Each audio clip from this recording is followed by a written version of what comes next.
ખાસ કરીને અમદાવાદની જે પરિસ્થિતિ છે તેને લઈને વધુ વિગતે વાત કરી રહ્યા છે, જોડાઈ રહ્યા છે TV9 સંવાદદાતા જિગ્નેશ, આખરે કુલ 2,76,000 વેક્સિનનો ડોઝ આવી રહ્યો છે, જેમાં અમદાવાદને 1,20,000નો ડોઝ ફાળવવામાં આવશે। આખરે અમદાવાદમાં આ વેક્સિનના ડોઝને સાચવવા માટેની શું વ્યવસ્થાઓ છે અને તેને લઈને આખરે અત્યારથી જ અગમચેતીના ભાગરૂપે શું તૈયારીઓ ચાલી રહી છે અને આ ઉપરાંત અમદાવાદની આસપાસ વેક્સિનનું કઈ રીતે વિતરણ થશે?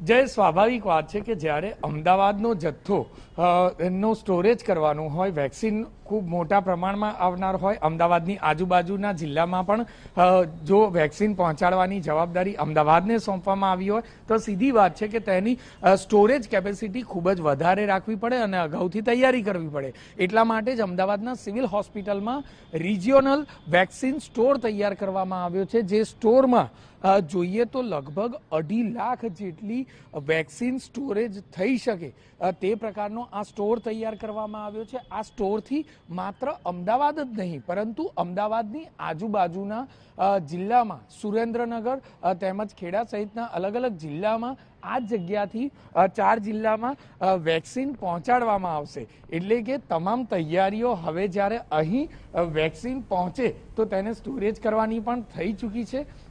વેક્સિન આવે તો તેને સરળતાથી અહીંથી બીજી જગ્યાઓ પર તે વેક્સિન સેન્ટર સુધી પહોંચાડવાની પણ આયોજન તમામ અધિકારીઓ દ્વારા અને આરોગ્ય વિભાગ દ્વારા કરી દેવામાં આવ્યું છે અને હવે રાહ જોઈ રહી છે વેક્સિન ક્યારે આવે। વેક્સિન આવે તો સરળતાથી તેને સ્ટોરેજ થઈ શકે તે પ્રકારની બી તૈયારીઓ આગોતરી થઈ ગઈ છે।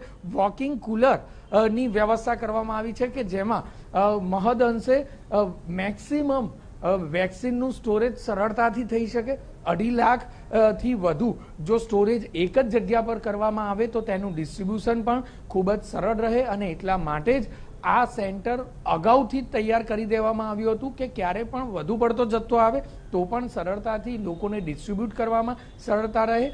આ સ્થળથી સિવિલ હોસ્પિટલમાં જે હેલ્થ વર્કર્સ છે તેમને પણ જે પ્રથમ તબક્કામાં જ્યારે વેક્સિનેશન કરવાનું છે ત્યારે તેમની વેક્સિન પણ આ જગ્યા પર સ્ટોર કરવામાં આવશે। એટલે કે માત્ર સિવિલ ના જે કર્મચારીઓ છે તે જ નહીં પરંતુ જે અન્ય હેલ્થ વર્કર્સ અને અન્ય સેન્ટર પર જે વેક્સિન મોકલનાર છે તે પણ વેક્સિનનો જથ્થો આ સ્ટોરેજમાં 4 જિલ્લાનો જે જથ્થો છે તેને સ્ટોર કરવામાં આવ્યો છે અને તૈયારી થઈ ચૂકી છે। જય, બિલકુલ જિગ્નેશ, તમામ ગતિવિધિઓ પર આપ નજર રાખતા રહેજો। તો અમદાવાદમાં સંપૂર્ણ તૈયારી છે અને આસપાસના જિલ્લાઓની અંદર પણ અહીંથી જ જ્યારે વિતરણ વ્યવસ્થા છે ત્યારે અગમચેતીના ભાગરૂપે તમામ તૈયારીઓ આટોપી લેવાય છે। હવે આજે જ્યારે વેક્સિનનો ડોઝ આવી રહ્યો છે અમદાવાદ એરપોર્ટ પર ત્યારે અહીં કુલ 1,20,000થી વધુ વેક્સિનનો ડોઝ અમદાવાદને ફાળવવામાં આવશે અને આ ઝોનમાંથી અન્ય જિલ્લાઓની અંદર વિતરણ વ્યવસ્થા કરાશે।